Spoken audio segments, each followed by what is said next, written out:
Hola, muy buenas tardes, sean todos bienvenidos a esta edición del día viernes con el resumen de lo mejor de la semana de Venezuela al día, en una semana muy especial por el hecho de vivir el reciente anuncio del nuevo Papa, del Papa León XIV, que este día jueves tuvimos en vivo durante nuestra emisión la aparición por primera vez en el mundo de nuestro nuevo Papa. Así que estamos muy pendientes de ese tema, pero por supuesto tenemos muchísima información que compartir con ustedes, lo mejor, como decíamos, de la semana, con diferentes informaciones, con diferentes temas, con migración, política, entrevistas, así que con eso tendremos el resumen del día de hoy en este viernes 9 de mayo. Valentina, buenas tardes. Hola Octavio, buenas tardes. Sin duda muy emocionante ese primer saludo al mundo católico que vimos del nuevo Papa, el Papa León XIV, que presenciamos en vivo en Venezuela al día.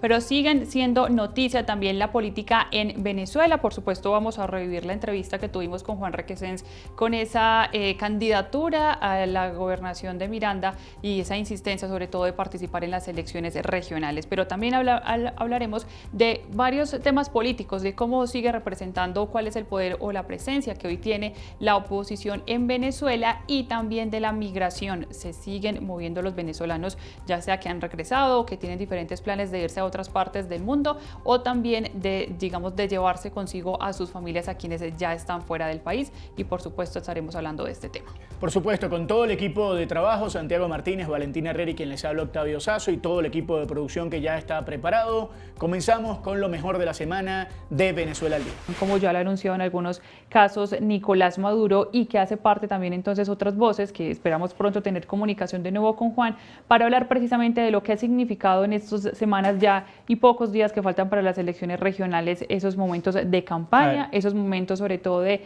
encontrarse de nuevo con la comunidad. Ahí está de nuevo con nosotros. Juan, te saludábamos y nos hablabas de lo que ha significado el hecho de volver a estar en carrera, pero en medio de lo que fueron las elecciones pasadas y todo el golpe anímico que eso significó para la posición en el país, ¿no?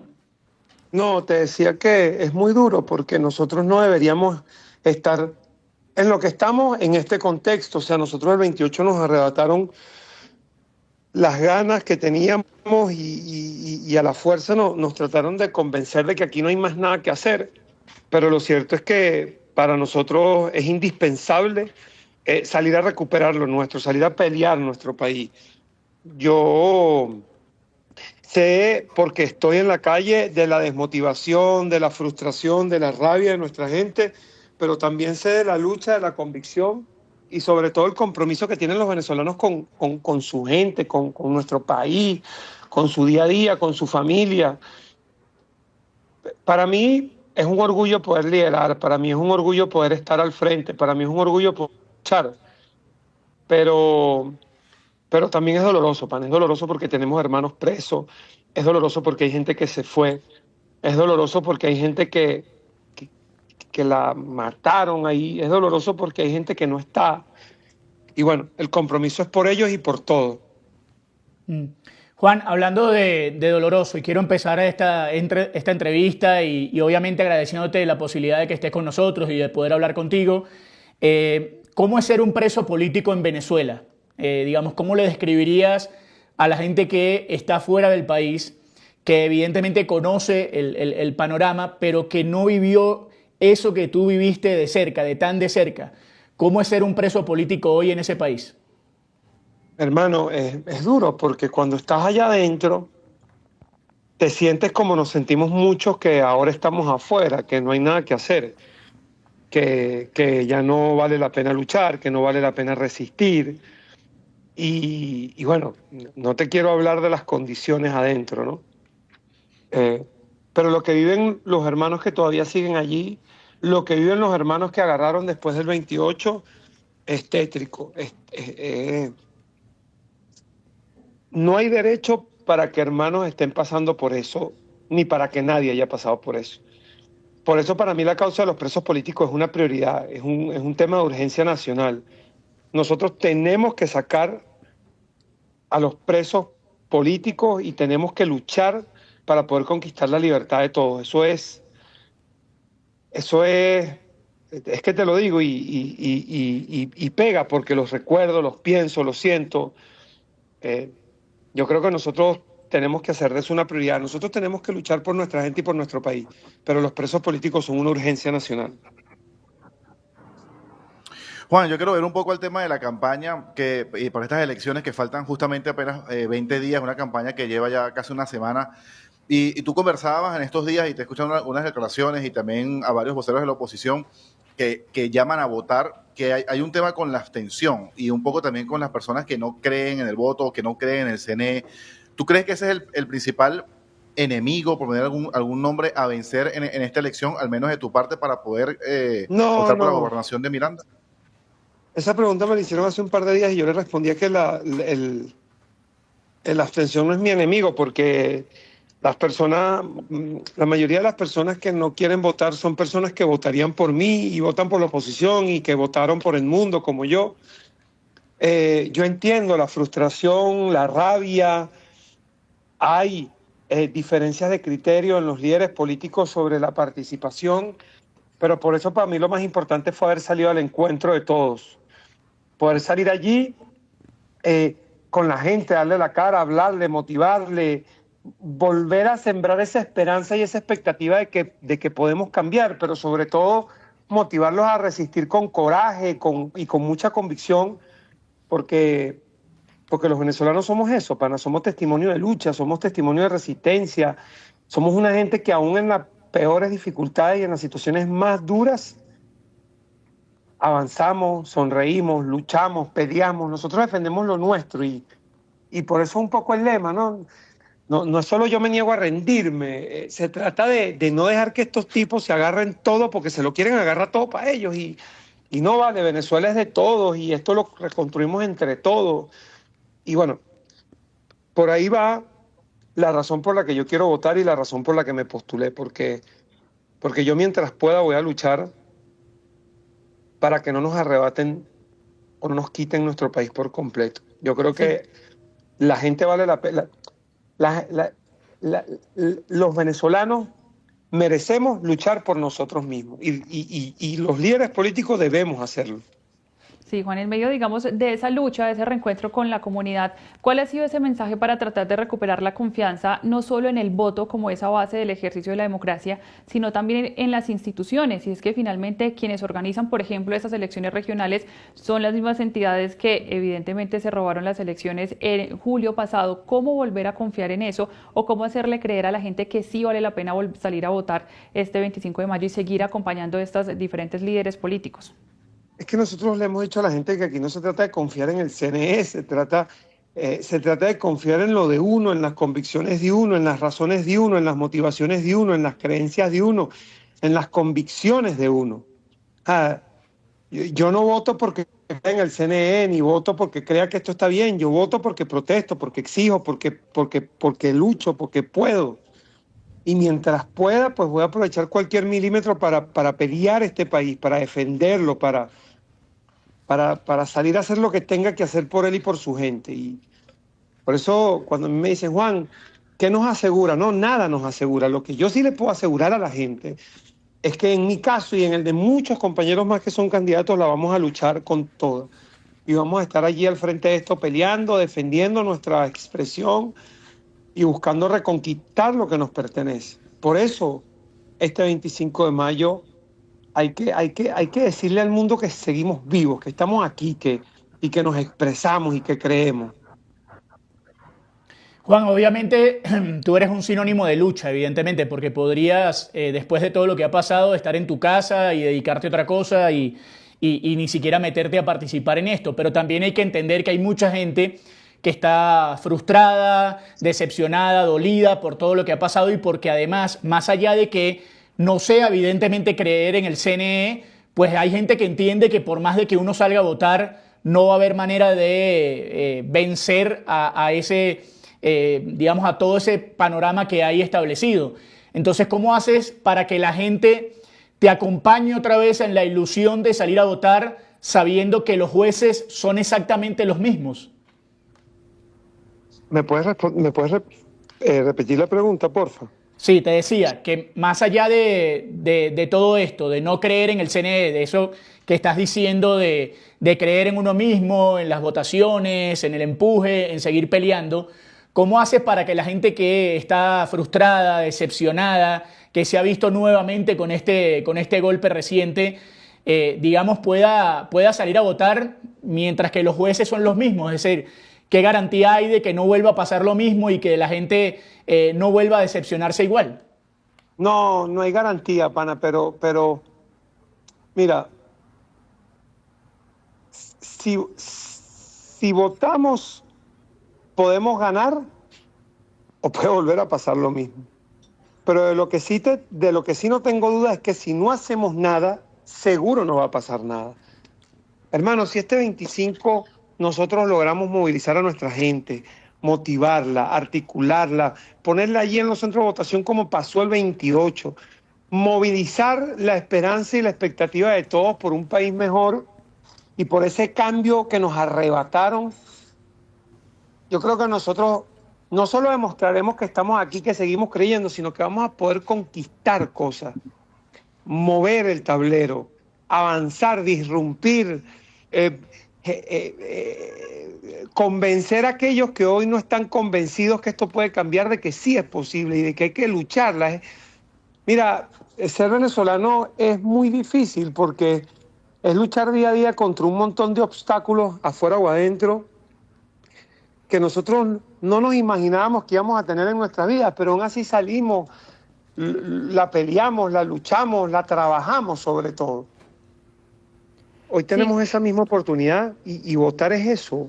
El voto es nuestro.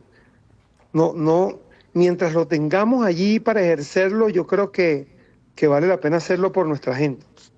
Sí, Juan, digamos, lo dejas muy claro, son dos las posibilidades, o ganar o perder, pero digamos, no es opción quedarse quieto, quedarse en las casas este 25 de mayo. ¿Qué sigue entonces después de las elecciones, independientemente de si se logra un triunfo o no?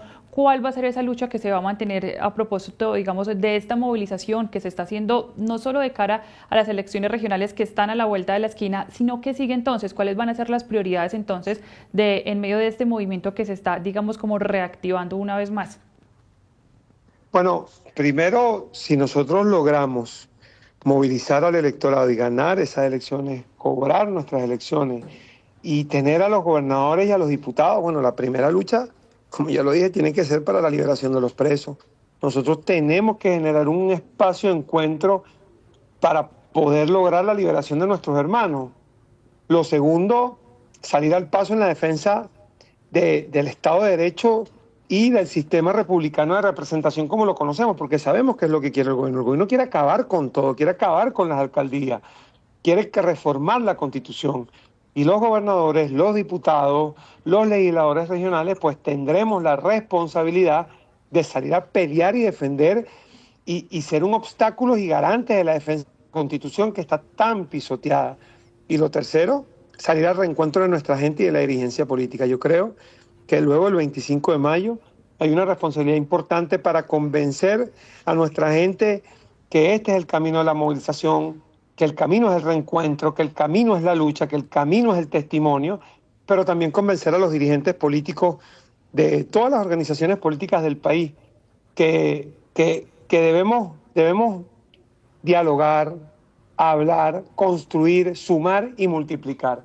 Ese es un poco el compromiso que yo tengo y es lo que seguro voy a hacer a partir del 26 de mayo. Y quienes tengamos responsabilidad ejecutiva, sin excusa, salir a trabajar para solucionar los problemas de todos, ¿no? Juan, ¿qué te has encontrado tú en estos primeros días de campaña electoral en tus recorridos de calle? ¿Qué te dice la gente? Y si has visto alguna diferencia entre hacer política ahora y la política que hacías hace 10 años, hace 8 años, cuando también fuiste diputado y eras dirigente estudiantil. Bueno, la verdad es que mucho cariño, pana. Estoy muy agradecido porque la gente conmigo ha sido muy receptiva, muy cariñosa. Me encuentro muchas personas que me dicen que van a votar por mí. Me encuentro personas que dicen que no quieren votar, pero que me admiran, que me respetan. Me encuentro mucha gente que me dice que rezó y lloró por mí. Lo gratificante es que uno no se encuentra una persona que haya dicho que va a votar por el candidato de Maduro o por Maduro. En ese sentido, pues, a mí me llena de orgullo poder salir a la calle, porque ellos no pueden, ellos no lo hacen. esa es mi responsabilidad, ese es mi trabajo y, y lo que quiero es un poco cambiar la percepción de la gente. Muchos dicen, ustedes los políticos vienen, piden el voto y después no vuelven. No, yo voy a estar allí y voy a pasar una y otra vez y voy a pelearla, pana. A mí cada milímetro que me den para pelearla lo voy a pelear. Hablando lo que tengo que hablar, diciendo lo que tengo que decir y defendiendo las cosas que estoy seguro que debo defender. Juan, supongamos que ganas, que gana tu equipo de trabajo, que ganan la gobernación. ¿Cómo es el plan de trabajo pensando en el que además se van a enfrentar a toda una maquinaria que seguramente no los va a dejar gobernar? Escasez de recursos, inconvenientes para que puedan trabajar tranquilos. Es decir, ¿qué plan se puede ofrecer a la gente sabiendo que vas a estar en contra de todo el aparataje del gobierno? Mira, lo bueno del gobierno es que ellos son muy incompetentes, pana. Son malos, son muy mediocres. Medirnos en gestión a gestión, pana, para mí es lo más fácil. Toda una gente que no trabaja, no resuelve, no hace nada, ¿vale? Pero sí, estoy seguro que vamos a tener muchísimas dificultades, la persecución, la intolerancia de ellos que te insisto, quieren agarrarlo todo. Bueno, las sortearemos, las lucharemos, pero sobre todo lo haremos del lado de la gente, que es para mí lo más importante. Juan, te quiero preguntar una cosa. Sabemos que tienes poco tiempo, pero no sé cómo, digamos, cómo hacerte la pregunta, pero ¿llegaste a perder el miedo en este momento de tu vida? Digamos, no tienes más miedo porque luego de lo sucedido, que estuviste hundido, que estuviste metido en el lugar en el que estuviste, con toda la presión que ejerce un Estado para obligarte a rendirte, y saliste de ahí, te toca enfrentar este tema político donde otra vez te vas a ver cara a cara con el régimen. ¿Pierdes el miedo? ¿Sientes que ya no puede pasar nada peor de lo que te ha pasado hasta acá? No lo he perdido. Tengo mucho miedo. Tengo mucho miedo todavía, claro, me da miedo. Mi esposa tiene miedo, todo el mundo tiene miedo.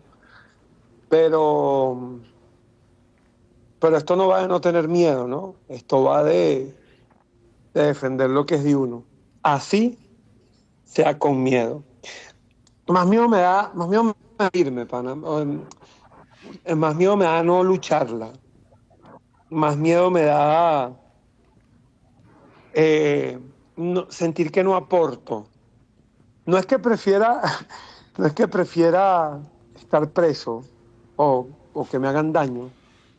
Es que esto es lo que soy y lo siento como una pasión, pero también lo siento como una responsabilidad por mucha gente que oró por mí y lo hizo. Yo estoy haciendo esto por las convicciones que tengo, por los principios que tengo. Entiendo que hay dudas, hay críticas, hay cuestionamientos y a veces hay adjetivos que duelen, porque sí duelen los adjetivos. Pero yo estoy aquí para demostrarles que esto es una lucha por mis principios, no hay otra motivación. Puede que salga bien, puede que salga mal, pero estoy seguro que mientras estemos del lado de la gente, lo bueno y lo malo se podrá reconstruir y luchar. Y lo que salga mal, pues se enderezará. Esto es un camino lleno de lecciones y de dificultades. Y para poder reconstruir este país nos necesitamos todos. No solo los dirigentes políticos, todos tenemos un rol que jugar acá. Yo en esta oportunidad he podido conversar con muchos sectores y creo que todos tenemos que hacer un llamado a atención. Esta nueva cultura impuesta por el gobierno de sálvese quien pueda y yo lucho por lo mío y no me importa lo de al lado, ese no es el país ese no es el país en el que yo me crié, ni es el país que quiero para mí ni para mi gente. Yo creo que hay que rescatar los valores de la solidaridad, la igualdad, la justicia, la Venezuela que fuimos en algún momento y que la perdimos, porque nos la arrebataron. Sí, Juan. Pero hay que pelear. Sí, Te quería preguntar justamente eso. ¿Con qué país te encontraste y con qué tipo de política te encontraste ahora, 9 años después de que hiciste campaña en 2015 para ser diputado? ¿Es distinto la política ahora que en Venezuela? ¿Cómo se hace la política en el Es país? otro país, es otro país. Yo veo mucho cariño, veo mucho afecto, veo muchos amigos, pero veo también mucha injusticia, mucho egoísmo, mucho individualismo, pana. Como si aquí lo importante fuera hacer plata y ya, esto es más. Como si no importara nada, como si aquí lo que valiera la pena es, bueno, yo me preocupo por lo mío, por los míos y salgo adelante y ya, no me importa nada y no vale todo. Bueno, yo no creo en eso, a mí no me gusta eso. Como si no valiera la pena lucharla, a pesar de que la veamos tan difícil y tan dura. Vale la pena, pues es Venezuela, somos nosotros. Bueno, de eso va, pana, de eso va. Es duro, pero de eso va. Juan, muchísimas gracias por habernos atendido, por habernos regalado todo este tiempo. Sabemos que estás, digamos, con muchísimas tareas, con muchísimas actividades, pero bueno, agradecerte la posibilidad de poder conversar contigo, de establecer este diálogo, de escucharte, de ver qué planes tienes y más allá de todo, de la situación política, de que puedas o no participar, de que puedas o no ganar. Desde acá nos contentamos de saberte que estás bien, de poder escucharte y de que puedes tener una nueva oportunidad de vida para seguir luchando por tus ideales. Así que muchísimas gracias y bienvenido siempre a Venezuela al Día. Ok, muchas gracias. Que nos lleva todos los días a seguir actualizando la situación.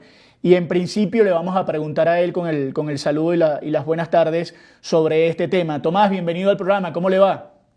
Buenas tardes, mil gracias por la invitación.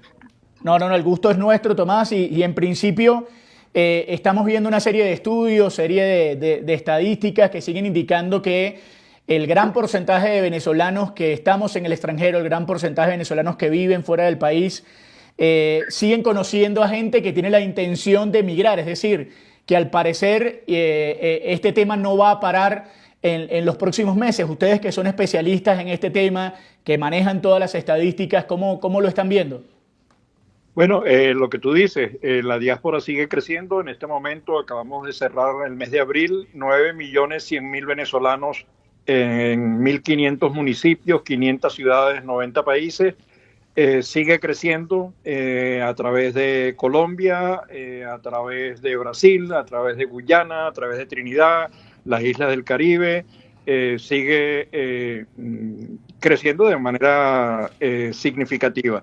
Y la encuesta, el estudio que nosotros hicimos entre los integrantes de la diáspora, indican que el 69% tiene familiares y amigos que están pensando en migrar.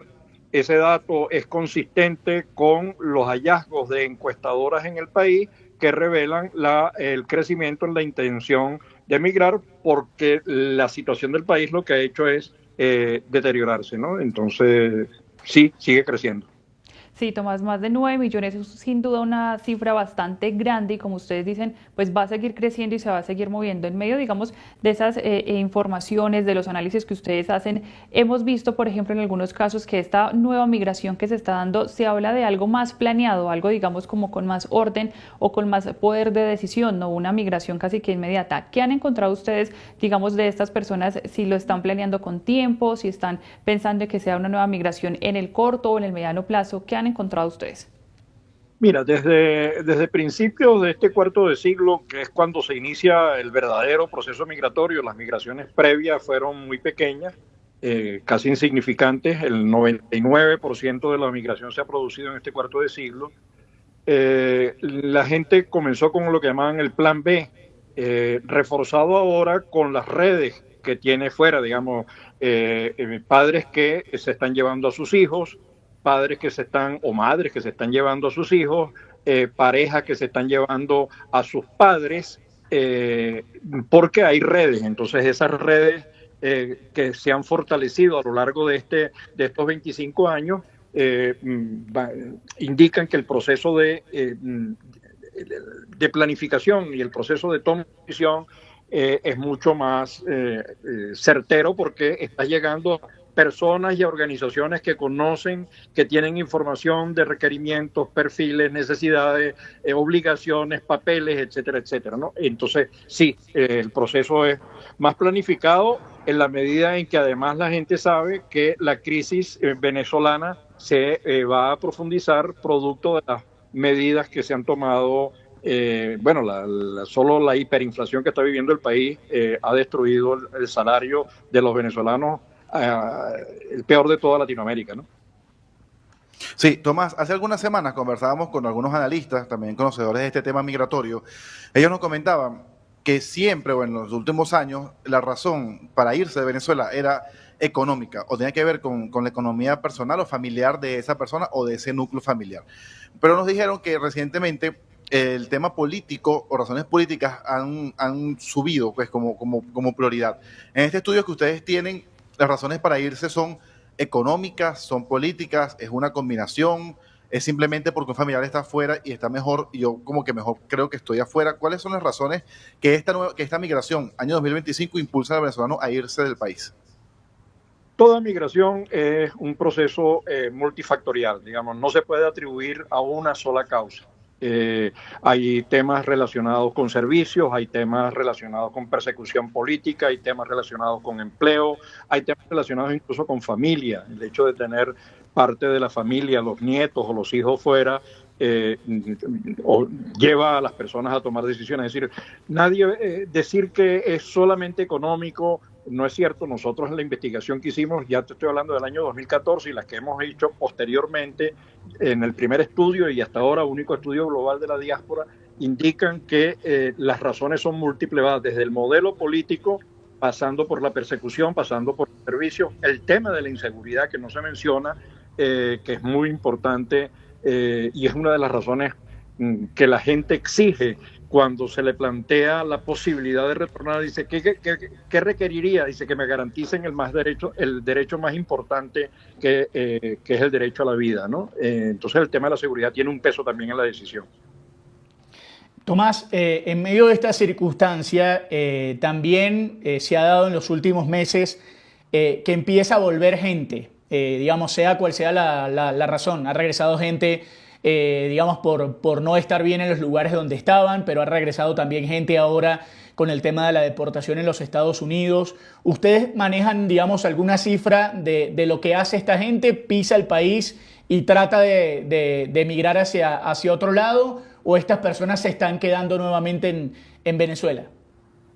Mira, nuevamente, mientras persisten las razones que explican, cuando digo las razones, estas múltiples razones que van desde servicios, educación, salud, acceso a medicina, económico, empleo, ¿verdad? Cuando ves todo ese panorama, la migración va a seguir creciendo, y de hecho está creciendo. Se multiplicó por 5 en la frontera con Brasil, sigue creciendo en la frontera con Guyana, que es el país que mejor crece en la región en términos económicos, sigue la migración vía Aruba, Curazao. Entonces se están reformulando, digamos. Estados Unidos, por ejemplo, fue el primer país de destino hasta el año 2015, cuando Venezuela todavía había líneas aéreas y había viajes directos y había recursos con los que comprar pasajes. Cuando Venezuela se empobrece de la manera bárbara, no haya país en Occidente que haya caído su contracción económica haya sido tan grande, la gente empezó a migrar hacia Colombia porque no había no había plata para pasajes, no había vuelos de avión, había autobús y había hacerlo a pie. Entonces bajó a Colombia, a Ecuador, a Perú, y entonces a partir del año 2016 se multiplica y crece por Latinoamérica. Luego del COVID comienza a crecer nuevamente hacia Estados Unidos, y las medidas recientes en Estados Unidos han creado unos vacíos, han quedado las personas atrapadas, varadas, tanto en México como en Centroamérica y Panamá, y están reorganizando sus vidas para migrar hacia países de Latinoamérica y a países de Europa. Recuerda que nosotros tenemos venezolanos en 90 países y hasta en Groenlandia tenemos venezolanos. Sí, Tomás, eso te iba a consultar. Esta migración, este 69%, los migrantes que están afuera, que conocen al menos a alguien que se quiere ir en un 70%, estos venezolanos se van, cuando viajan, piensan cerca de Venezuela por un tema de recursos, es decir, los vecinos, como tú decías, Colombia, Brasil, Guyana, Trinidad y Tobago, Curazao, Aruba, quizás Ecuador, que quizás está también un poco cerca. Este venezolano, cuando viaja cerca de Venezuela, emigra cerca de Venezuela. Bueno, fíjate, tienes que verlo en contexto. Un profesor universitario, que es un poco mi experiencia, un profesor universitario hoy gana $15, $20, del más alto nivel, digamos, del más alto escalafón, gana $15, $20 al mes. Eso está por encima de la pobreza extrema. Esa persona, para poder comprarse un pasaje, necesitaría ahorrar 30 años seguidos para poder comprarse un pasaje. Entonces no puede viajar en avión, ¿no? Tendría que tener el concurso de familiares y amigos que han levantado los pesos en Colombia o los soles en Perú para poder o los euros en Europa para poder comprar el pasaje, porque el salario no da para comprar un pasaje en Venezuela. Entonces, obviamente tienen que hacerlo o en pequeñas embarcaciones, que son los que llaman peñeros, lo hacen a pie, o lo hacen en autobús. En el caso de Brasil, por ejemplo, muchos lo hacen a pie entrando por Boavista, por Pacaraima hacia Boavista. Igual en las tantas trochas y tanto por la vía Santander como por la vía Riohacha, ¿no? Maicao, Riohacha. Entonces, la gente migra porque las condiciones en el país son de pobreza extrema. Hay productos, pero no hay recursos para comprarlos, y en consecuencia la mejor forma es conseguir obtener un salario, $200, $250 en Colombia son un lujo para poder apoyar a los 2 millones de niños y jóvenes dejados atrás en Venezuela, entonces, y a los mayores. Entonces, sí, la situación obliga a que la gente migre. Bueno, eso que pasó durante 2 años consecutivos, esas cifras que crecieron por el Darién, ¿no? Estamos hablando de 400.000 venezolanos en solo un año. Esa cifra ahorita ha caído porque esa es la frontera más al sur de Estados Unidos, y luego viene la frontera de México con estas medidas que se están tomando, que la gente está... Y los que han sido deportados a Venezuela, igual lo están pensando y reestructurando ahora hacia dónde van a dirigir sus esfuerzos, ¿no? Sí, Tomás, hablando precisamente, digamos, las cifras, los porcentajes son importantes, pero hablando de la parte cualitativa, de esas condiciones que siguen pasando los migrantes, que como tú lo decíamos, lo hemos visto en diferentes zonas de frontera, la más crítica sin duda la zona del Darién. Hoy estas, digamos, nuevas migraciones o migraciones que se están reactivando, ¿bajo qué condiciones lo están haciendo? En especial porque muchas organizaciones internacionales que se encargaban de acompañarlos, pues ya no tienen recursos, por ejemplo, de parte de Estados Unidos para seguir ejerciendo ese, digamos, acompañamiento y ese apoyo en medio de las rutas. ¿Cuáles son las condiciones de estos migrantes que, digamos, ustedes han identificado siguen en el interés de querer salir del país de Venezuela? Fíjate, cuando uno piensa en la migración, tiene que ver los efectos positivos de la migración. Es decir, esa persona que llega a los 500.000 venezolanos que viven en Bogotá, o los 200 y tantos mil que viven en el norte de Santander, en Cúcuta, esas personas, desde que llegan, compran un café, un tintico, compran un sándwich, compran un metro cuadrado donde duermen, aquellos que no duermen en las plazas, compran un ticket de autobús. Incluso cuando piden plata en las calles, esa plata que llega a sus manos se revierte en la economía. Entonces, nosotros, Venezuela tiene una amplia experiencia recibiendo migraciones de todo el mundo. Nosotros recibimos migraciones en barcos fantasmas de Canarias, 60 barcos fantasmas recibimos en condiciones irregulares, porque no había posibilidad del pasaporte en ese país en ese momento.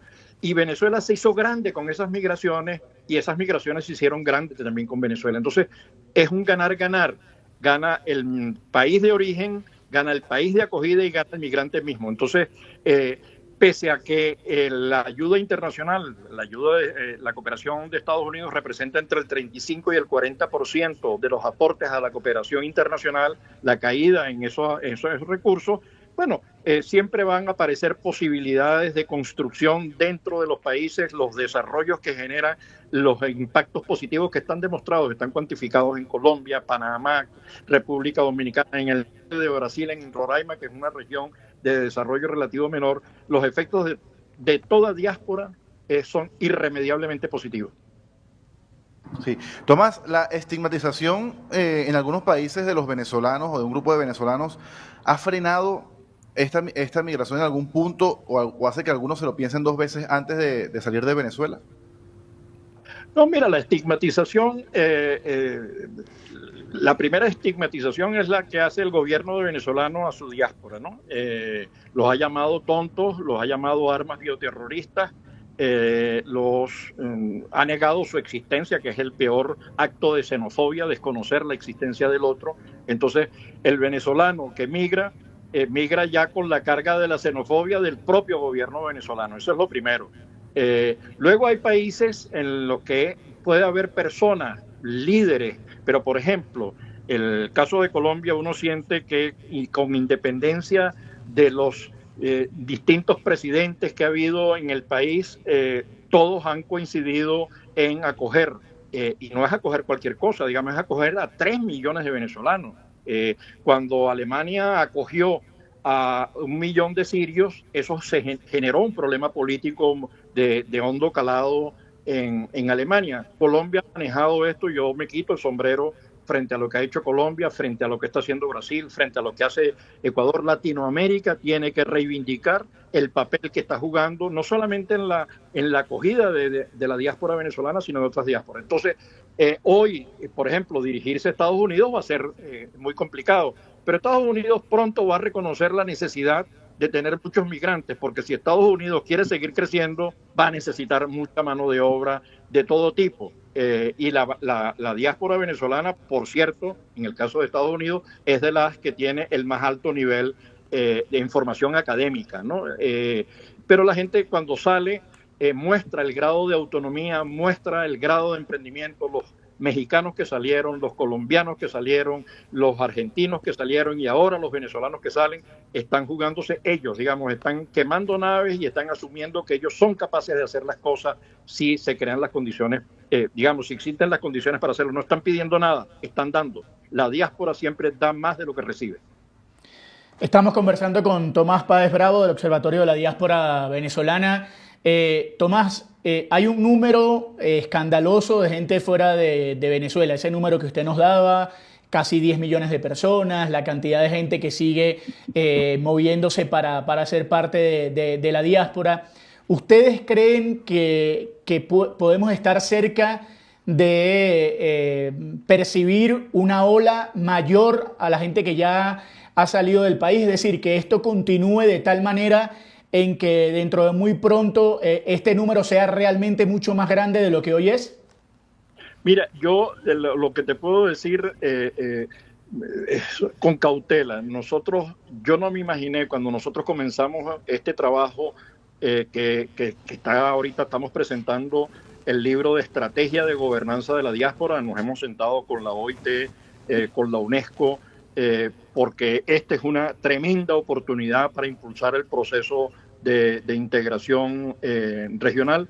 Cuando arrancamos el estudio, yo nunca me imaginé que íbamos a llegar a los 9 millones. Yo ahí no me atrevo a decir cifras. Lo que hacemos nosotros es una cosa mucho más modesta. Hacemos un seguimiento cuatrimestral y ahora vamos a hacer un seguimiento mensual de los movimientos de la diáspora.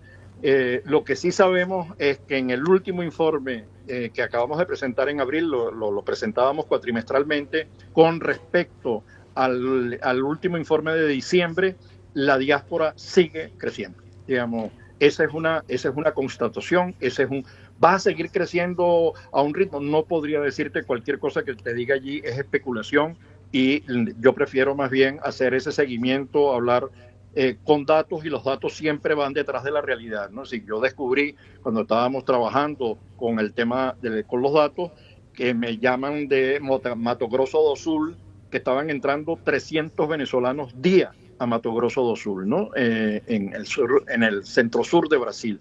Entonces tú dices, bueno, hay informaciones que uno va procesando a posteriori, porque el caminante, el migrante, se mueve con mucha más velocidad que la información. Después de que ya ha pasado un tiempo, te das cuenta. Yo recuerdo cuando la OIN hablaba de 1.800.000, nosotros nos habíamos estado con la gente del DANE colombiano y ya había 2.500.000.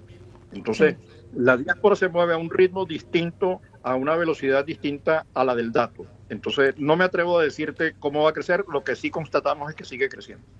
Sí, y en esa medida, antes de despedirte, Tomás, quería preguntarte, los gobiernos de las regiones, los presidentes de la región que están recibiendo principalmente esta diáspora, ¿se están preparando o están actualizando, digamos, sus medidas? Porque antes se trataba más que todo de una migración que muchos creían pasajera o que evidentemente en algunos casos era pasajera, pero se están preparando, digamos, para recibir estas diferentes personas y lograr, digamos, que se puedan, digamos, acoplar a las diferentes dinámicas, por ejemplo, económicas y sociales, o ¿cómo están los gobiernos viendo digamos, un nuevo movimiento de migrantes venezolanos? Bueno, sería una generalización, digamos, los países están actuando en todo caso, están bien, primero están cuantificando los aportes de la diáspora al PIB de cada uno de los países, digo la dimensión económica, no me meto en este momento con los aportes que hace la diáspora venezolana, como hace toda diáspora en las dimensiones cultural y social, que son de hondo calado también.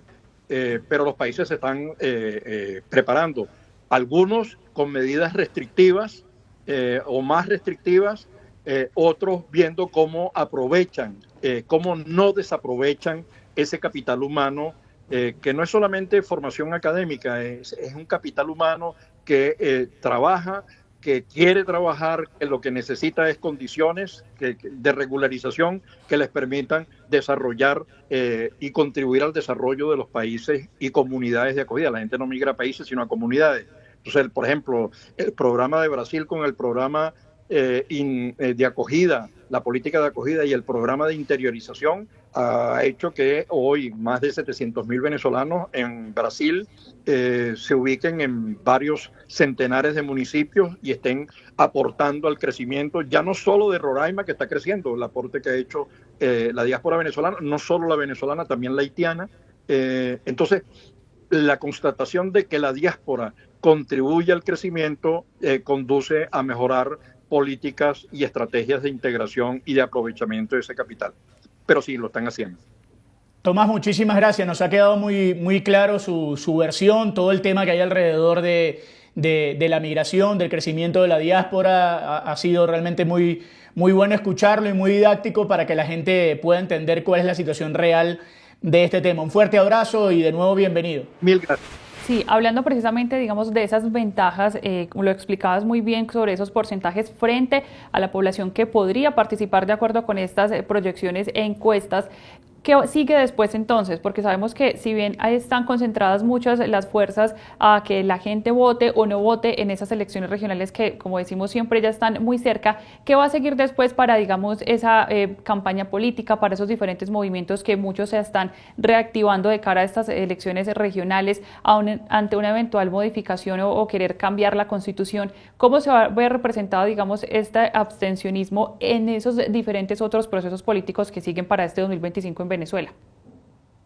Bueno, esa es una buena pregunta a la que no tenemos una respuesta lineal.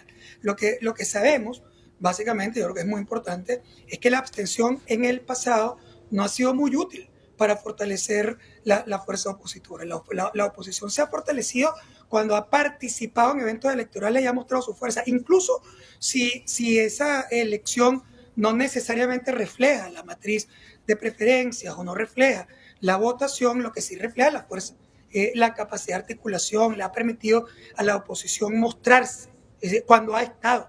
En cambio, cuando tú miras para atrás, cuando tú miras hacia atrás y miras los diferentes eventos electorales donde la oposición se ha abstenido, lo único que ha ocurrido es que le ha entregado con lacito al gobierno los procesos sin que tenga que luchar, sin que el gobierno tenga que hacer grandes esfuerzos de movilización o manipulación electoral, o como tú lo quieras ver. Es decir, el gobierno recibe un triunfo electoral por parte del abstencionista. Es decir, si tú se lo entregas completo. Bueno, que eso se convierte en deslegitimación de los procesos electorales. Bueno, puede ser, pero al final deslegitimado o no, la Asamblea Nacional, que hoy está vigente, fue elegida sin participación electoral opositora relevante y el gobierno la controló sin mayores problemas, como ha controlado todos los eventos donde la oposición se ha abstenido. Lamentablemente, en esta elección, los grupos opositores que sí han llamado a la participación electoral, además, van fracturados. Es decir, no solamente tenemos un problema con la abstención, que obviamente favorece al gobierno. La abstención es claramente una ventaja para el gobierno y la razón por la cual el gobierno de Maduro convocó estas elecciones adelantadas. Estas elecciones tenían que haber ocurrido en diciembre. ¿Por qué las convocó ahorita? Bueno, las convocó ahorita porque él entiende que María Corina Machado sigue siendo una fuerza importante y está llamando a la abstención. Y por lo tanto va a abstener a un grupo importante de los venezolanos, conviniéndole al gobierno esa variable abstencionista. Pero ¿qué pasa? Que María Corina Machado también muestra un proceso de declive importante en su popularidad. En los primeros 10 meses después de la elección presidencial hay una caída significativa equivalente a la caída de Juan Guaidó en el año 2019 en los mismos 10 meses. Y si tú miras lo que pasó después y lo proyectas, el gobierno lo que está diciendo es, mira, si la oposición institucional se deteriora mucho, podría no tener fuerza para llamar a la abstención y a mí me conviene la abstención. Por lo tanto, él convocó la elección para que se abstengan. Pero además, se fractura esa oposición frente al elector, porque tienes las listas y candidatos de la alianza entre Un Nuevo Tiempo y Única, que es el partido de Enrique Capriles y el partido de Manuel Rosales, es una gran fuerza electoral, probablemente la favorita de la oposición. En la segunda gran fuerza es una fuerza vecinal, un partido con muchos alcaldes relevantes en algunos estados del país y que por supuesto va a tener una votación importante, y lo que llamamos la Alianza Democrática, que es los partidos que fueron judicializados por el gobierno hace unos años. Entonces, con 3 fuerzas opositoras, esa por cierto también tiene fuerza en algunos estados del país. Entonces, claro, fracturado y con abstención, la probabilidad de que la oposición aparezca en alguna de esas listas como primera en la elección es muy baja. Y como el proceso electoral venezolano amplifica la mayoría, lo más probable es que el gobierno amplifique, incluso siendo la primera minoría, amplifique su participación y controle el Congreso y la mayoría de las gobernaciones. Los opositores que están ahí se enfrentarán, por supuesto, a el escarnio público de los que dicen que no se podía votar o participar, pero por otro lado serán las fuerzas que van a tener, a lo mejor no van a ganar, pero van a tener fuerza en la Asamblea, 40, 50, 60 diputados opositores estarán ahí y van a tener fuerza para presentarse y preservar su lucha política, igual que algunos gobernadores que también van a ganar de la oposición. Luis Vicente, de todas maneras, evidentemente sabiendo los datos que tú manejas, que maneja tu equipo de trabajo, la experiencia que tienen en todo esto, pero también es entendible que, y lo digo, digamos, si no fueses o el presidente de Data Analysis, si fueses, digamos, una persona del común, entenderías también a la gente que se siente defraudada por un sistema que en principio y según esa gente les terminó quitando las elecciones. Entonces está esa dualidad que más allá de las estadísticas frías es un tema a debatir, ¿no? Porque además si gana alguien de la oposición seguramente también será contrastado por el sistema de gobierno que no deja manejar tan fácilmente a alguien que no esté de acuerdo con ellos, ¿no? Mira, yo entiendo perfectamente la situación anímica que enfrenta, la confianza o desconfianza que pueden tener los electores en el proceso electoral y en el voto como mecanismo para expresarse. Es decir, eso es un tema absolutamente evidente y además no critico ninguna decisión. La población tiene el derecho a decidir si quiere votar o no quiere votar y por quién. Ese es un derecho. Y hay 1000 razones que pueden esgrimir los venezolanos que básicamente diciendo que no van a participar en el proceso electoral. Yo convivo aquí en esta casa con gente de mi familia que no va a votar. Y yo respeto básicamente su decisión y entiendo las razones. Ahora, también hay otras 1000 razones para quienes, a pesar de eso, no es porque ellos no entienden lo que ocurre, sino porque sienten que a pesar de eso, vale la pena participar, vale la pena estar, vale la pena mostrarse. Si por ejemplo, en Perú, en las elecciones donde Toledo se hace presidente de la República, Toledo hubiera, digamos, rechazado su posibilidad de participación, básicamente porque el gobierno de Fujimori controlaba todas las instituciones y en efecto no solo las controló, sino que tomó la elección por la fuerza y tuvo Toledo que quedarse sentado en la calle y generar todo un proceso de defensa de su voto, pues no hubiera podido ser presidente. Si el PAN de México se hubiera abstenido de participar en el proceso presidencial mexicano, por ejemplo, después de un gran fraude del PAN, obvio, evidente, y que el PAN conocía perfectamente, y sin embargo decide ir a un proceso de negociación, decide participar en el primer proceso, que por cierto no gana en el primer proceso, pero gana en el segundo y se hace presidente de la República. Es decir, tú tienes también muchísimos argumentos para entender por qué la lucha política se tiene que mantener viva y nunca permitir, porque si tú me dices a mí que la abstención es activa y que tú vas a hacer algo con eso, yo te entiendo, pero si tú me estás diciendo que la abstención es pasiva, que se va a quedar la población rascándose la barriga en un sofá y que al final lo que va a decir es, yo gané porque se abstuvo la mayoría, pero todas las fuerzas políticas quedan en manos del gobierno y van a estar los próximos 6 años gobernando y tú no tienes ninguna acción, pues la verdad no parece muy eficiente la estrategia. Sí, Luis Vicente, yo te quiero preguntar por el tema migratorio, porque en medio de este escenario político, pues está la gente allá abajo, pues luchando con un salario que quizás no le alcanza para la canasta alimentaria, teniendo 2 y 3 trabajos, 2 y 3 ingresos, y pensando probablemente en irse de Venezuela, porque quizás tiene un familiar afuera, 2 o 3 familiares afuera, que le mandan dinero, pero que ellos dicen, bueno, porque yo me voy, me puede ir un poco mejor. ¿Ustedes han evaluado si se mantiene la tendencia a irse del país? Ese pensamiento migratorio se mantiene vigente en Venezuela y las razones siguen siendo económicas o ya son también políticas. Primero, las razones de migración venezolana son netamente económicas. Hay un grupo de la población que puede haber salido básicamente por persecución política, por miedo, incluso porque no quiere básicamente vivir en un país de estas características. Es decir, eso tiene obviamente una base, pero ese no es ningún porcentaje relevante de la mayoría de los migrantes venezolanos. La mayoría de los migrantes venezolanos se va para buscar una mejor calidad de vida, para buscar un ingreso que le permita sostener le va porque además cree que el futuro es malo.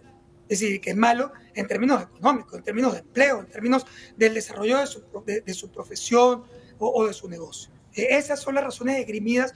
Y cuando te estoy hablando de razones esgrimidas, te estoy hablando de 80-20. Es decir, el 80% con variables netamente económicas y un 20% con variables sociopolíticas, que son distintas. Entonces, obviamente que eso impactó la salida de venezolanos en los últimos años. Del año 2021 y al año 2025, a principios del año 2025, la migración venezolana se redujo, no aumentó. Es así, y lo puedes ver básicamente en las listas, en las partidas migratorias colombianas, que son la primera salida más importante de Venezuela. Es decir, si tú ves la salida de venezolanos por frontera en el año 2022, 2023 y 2024, lo que reporta el propio gobierno colombiano es una reducción significativa del grupo de venezolanos que cruzó esa frontera. ¿Por qué? Bueno, porque había habido, con todo el tema de las licencias petroleras, que se genera una mejora en la economía venezolana. No quiere decir que se resolvió el problema económico. El país tiene problemas críticos. Es apenas 25% de lo que era. Se cae la luz en las principales ciudades del país. Pero la actividad económica mejoró notablemente. Y el país se dolarizó en términos de su vida cotidiana. Por lo tanto, la población sintió que valía la pena todavía quedarse y enfrentar la vida desde Venezuela. Y eso generó una caída significativa hasta principios del año 2025. No es verdad que se redujo la cantidad de venezolanos que pasaron por el Darién, eso es otra cosa. ¿Cómo pasan los venezolanos más por el Darién si no pasaron para Colombia? Es decir, ¿cómo se explica ese fenómeno? ese fenómeno se explica que lo que ocurrió en el Darién fue lo que llamamos una migración secundaria. Eran venezolanos que ya habían salido a Colombia, habían salido a Perú, a Ecuador, a Chile, que por cierto se hicieron más difíciles en términos migratorios, se presentaron graves problemas xenofóbicos, etcétera. Y además en Estados Unidos se presentó el TPS, un montón de políticas que permitían entrar por la frontera americana y tener algún estatus que te permitía vivir en los Estados Unidos. Entonces, claro, lo que hubo fue un desplazamiento de muchos migrantes de toda esa zona latina hacia los Estados Unidos. Pero la migración primaria se redujo. Ahora, ¿qué está pasando? Lo que te estás imaginando. Es decir, tan pronto comienza la amenaza de sanciones petroleras, la eliminación de las licencias que tiene un wind down el próximo 27 de junio, etcétera. Es decir, cuando los venezolanos terminan siendo como unos perritos de Pavlov. Si tú tocas la campanita diciendo, viene una sanción, se eliminan las licencias, va a haber crisis otra vez en materia petrolera, energética, gasoil, gasolina, etcétera. Más allá de que yo no creo que la magnitud hoy sería igual a la magnitud del año 2019, porque hay una curva de aprendizaje importante y ya tienen flujos de salidas por el mercado negro, tienen una compra en China, saben cómo cobrar ese producto sin entrar por los Estados Unidos. Es decir, no tiene la misma magnitud, pero en la cabeza de los venezolanos viene una crisis. Y por supuesto se nota en las encuestas. Ya hemos visto que cerca del 44% de la población venezolana indica hoy, después de haberse reducido dramáticamente, indica hoy que está en el pensamiento de migración. Eso no quiere decir que el 44% de la población vaya a salir, no se concreta normalmente esa migración completa, pero sí tenemos un porcentaje de riesgo en alrededor del 20 a 22% de los venezolanos que dicen que además han hecho alguna gestión para averiguar o para decidir migración. Eso es 5 millones de personas, otra vez. Entonces, obviamente ahí tú tienes una primera variable muy interesante, la política de máxima presión de los Estados Unidos y la amenaza de contracción en la actividad petrolera, lejos de ayudar en el objetivo migratorio, más bien amplifica los riesgos de migración, solo que en esta oportunidad probablemente más hacia Colombia, Perú, Ecuador, Chile, Argentina, Panamá, que hacia los propios Estados Unidos, que obviamente han puesto un muro virtual para esa migración. Luis Vicente, la última, antes de despedirte y agradeciéndote que estés con nosotros a esta hora. En principio, con todo este análisis que estás haciendo, con todo este panorama que nos presentas, ¿crees que el país va a mejorar en función del último trimestre de este año? ¿Que la economía puede mejorar?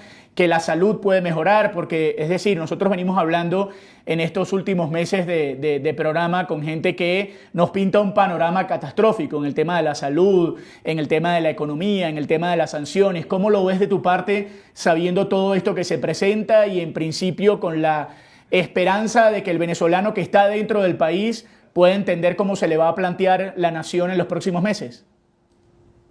Vamos a tener un gran debate entre las dos, otra vez, entre las dos fuerzas, quien te va a decir que aquí no está pasando nada y quien te va a decir que va a caer una bomba atómica y en Venezuela no queda nada y que va a ser peor que lo que vivimos en el año 2019, que tuvimos una caída de más de 29% en el Producto Interno Bruto. Ninguna de las dos cosas son verdad, o por lo menos no creo que ninguna de las dos va a ocurrir. Número uno, no hay forma de salir ileso a una política sancionatoria. Un país petrolero que tiene enfrente una sanción que no puede colocar su producto cómodamente hacia los Estados Unidos, y por mucho que se resuelvan algunos problemas del 27 de junio y que todo esto que estemos viendo sea producto de una negociación que termina en un cambio en la política energética en los Estados Unidos, pero que permita la colocación de productos hacia los Estados Unidos, ni siquiera en ese caso tú vas a salir ileso. Ya tú tienes algunos daños que han ocurrido en estos primeros 4 meses del año y nosotros esperamos que en un escenario, incluso resolviendo problemas, lo máximo que va a tener es un 0 o menos 1% de PIB. Pero si además no se resuelve el problema, tú vas a tener una contracción económica. Es decir, no hay forma de que no la tengas. Y esa contracción económica se puede ubicar en el entorno de 4% negativo en el PIB. Bueno, 4% negativo en el PIB, pero además tú pensabas en diciembre que iba a crecer 3%, por lo tanto está 7 puntos abajo de lo que nosotros pensábamos que iba a ocurrir. Por tanto, es un daño muy importante sobre la economía venezolana, pero no es ni cerca de lo que ocurrió en el año 2019. ¿Por qué? Bueno, porque no es verdad que cuando tú saques a Chevron, el campo se para. Lo que va a ocurrir es que ese campo lo va a operar PDVSA y si no se resuelve el problema de la licencia de Chevron, esos campos los va a tomar una empresa china, una empresa rusa o una empresa iraní. Lo que vamos a ver es un proceso de desoccidentalización de la actividad petrolera venezolana. ¿Va a tener menos ingresos? Sí, probablemente va a tener que vender con descuentos, va a tener menor niveles de eficiencia en la primera parte o por lo menos en la transición, y eso va a afectar el flujo de caja de la nación y afectar su economía. Pero mosca, también es verdad que ese gobierno deja de pagar deuda a las petroleras internacionales, y esa deuda hoy es de alrededor del 20% de las exportaciones totales. O sea que si tú tienes un descuento de 20%, pero si no vas a pagar el 20% de la deuda, estás compensando los elementos de descuento con los elementos de no pago de deuda. Y lo que sí vas a tener es una caída de eficiencia y producción, pero que tampoco estimamos que sea superior al 10 o 15%. Por lo tanto, no es tampoco verdad que la economía explota como una barajita. Es decir, lo que es que en una economía sensible, y tú decías, drama en salud, drama en infraestructura. Hay drama en salud y hay drama en infraestructura en Venezuela en el año 2023, en el año 2024 y en el año 2025. O sea, la reactivación petrolera ayudó a que hubiera más flujo, más actividad, más comercio, más compras en salud, más actividad y más empleo. Pero no resolvió el problema eléctrico, ni resolvió el problema de infraestructura, ni ha resuelto los problemas de los hospitales en Venezuela. Esos problemas están ahí y vamos a convivir con ellos también el próximo año. Muchísimas gracias, Luis Vicente. Bienvenido siempre al programa. Un placer. Y con esto entonces terminamos la edición de Venezuela al día de hoy. Lo vivimos, palpitamos todas estas informaciones, todas estas noticias, el resumen con todo lo que pasó esta semana, con el tema político, evidentemente con Juan Requesens y su candidatura, como les contábamos al inicio, con toda la ola migratoria que sigue siendo un tema realmente complicado y duro, y evidentemente la política y la economía que no escapan de la realidad venezolana. Todo esto en una semana tan especial como esta, pero hemos llegado al final de esta edición del día de hoy de Venezuela al Día. Gracias a todos quienes nos acompañaron. A Octavio Santiago, recuerden que pueden suscribirse y activar las notificaciones en nuestro canal de YouTube y allí revivir todas las entrevistas de esta semana. Gracias por acompañarnos.